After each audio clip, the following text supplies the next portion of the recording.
सोचिए जरा क्या होता अगर किसी के पास दो दो पिता हों और दोनों ही पैसे के बारे में एकदम उल्टी बातें सिखाएं। यही अनोखी कहानी है रॉबर्ट कियोसाकी की रिच डैड पुअर डैड की। एक ऐसी किताब जिसने सच में लाखों लोगों की पैसे को लेकर सोच को हमेशा के लिए बदल दिया। चलिए आज इसके सबसे जरूरी सबकों को समझते हैं।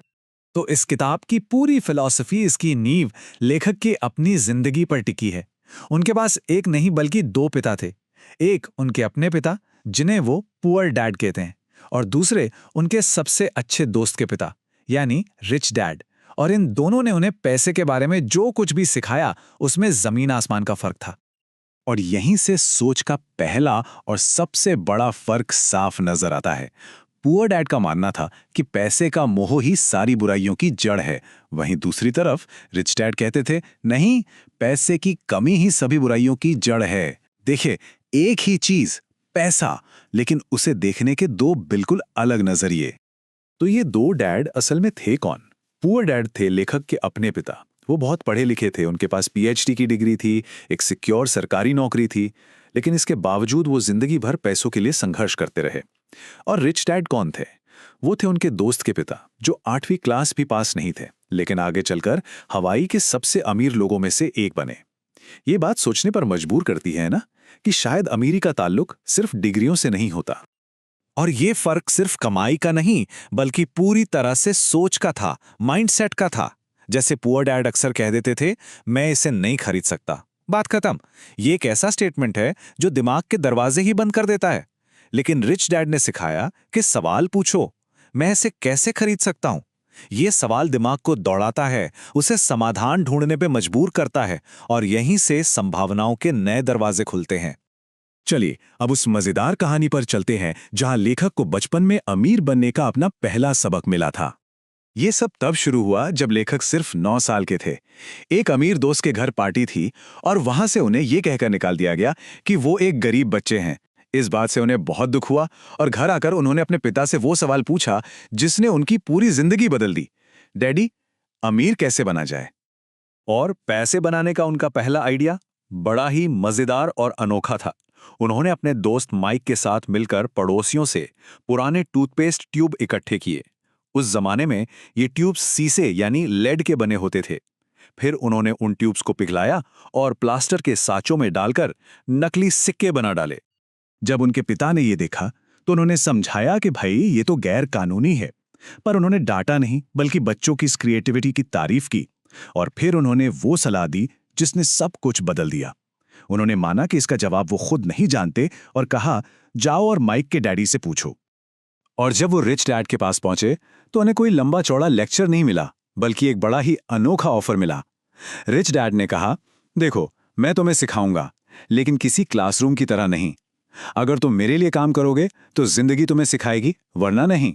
मतलब साफ था, सबक किताबी नहीं बल्कि असली दुनिया के होने वाले थे। और काम क्या था? हर शनिवार 3 घंटे एक दुकान में शेल्फ पर रखे डिब्बों की धूल साफ करना, और सैलरी सिर्फ 10 सेंट प्रति घंटा। उस समय के हिसाब से भी ये बहुत ही कम था, लेकिन असल में यही तो पहले सबक की शुरुआत थी। अब कुछ हफ्तों तक इतनी कम मजदूरी पर काम करने के बाद लेखक का सब्र जवाब दे गया। उन्होंने नौकरी छोड़ने का मन बना लिया और वो रिच डैड से लड़ने पहुंच गए। और बस यहीं से उनके असली सबक की शुरुआत हुई, चूहा दौड़ का सबक। रिच डैड ने उन्हें समझाया कि चूहा दौड़ यानी रैट रेस आखिर होती क्या है। ये वही एंडलेस साइकिल है जिसमें ज्यादातर लोग फंसे रहते हैं। सुबह उठो, काम पर जाओ, बिल चुकाओ। जैसे ही सैलरी बढ़ती है, खर्चे भी बढ़ जाते हैं, और नतीजा जिंदगी भर पैसे के लिए भागते रहना, लेकिन पहुंचना कहीं नहीं।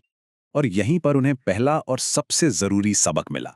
रिच डैड ने समझाया, गरीब और मिडिल क्लास पैसे के लिए काम करते हैं, अमीर लोग पैसे से अपने लिए काम करवाते हैं। मतलब असली लक्ष्य सिर्फ सैलरी कमाना नहीं है, बल्कि ये सीखना है कि आपका पैसा आपके लिए और ज्यादा पैसा कैसे बना सकता है। ये एक सबक ही पूरी किताब की फिलॉसफी को समझा देता है कि अमीर और गरीब की सोच में सिर्फ थोड़ा बहुत नहीं, बल्कि जमीन आसमान का फर्क होता है। ये सोच का फर्क हर चीज में दिखता है। जैसे पढ़ाई को लेकर पुअर डैड की सलाह थी, खूब मेहनत से पढ़ो ताकि एक अच्छी कंपनी में नौकरी मिल सके, जबकि रिच डैड सिखाते थे, खूब मेहनत से पढ़ो ताकि तुम एक अच्छी कंपनी खरीद सको। घर को लेकर भी सोच एकदम अलग। पुअर डैड मानते थे कि उनका घर उनकी सबसे बड़ी संपत्ति यानी एसेट है, पर रिच डैड के लिए घर एक देनदारी यानी लाइबिलिटी थी, क्योंकि वो तो हर महीने मॉर्टगेज, टैक्स और मेंटेनेंस के जरिए जेब से पैसा निकालता है, डालता नहीं। एक ने हमेशा रिस्क से बचने को कहा तो दूसरे ने सिखाया कि रिस्क को मैनेज कैसे किया जाता है। तो अंत में ये कहानी हमें सिखाती है कि आर्थिक सफलता किसी की डिग्री पर नहीं बल्कि उसकी मानसिकता पर निर्भर करती है। ये इस बात पर निर्भर करती है कि हम किसकी सलाह सुनते हैं और किस रास्ते पर चलने का फैसला करते हैं।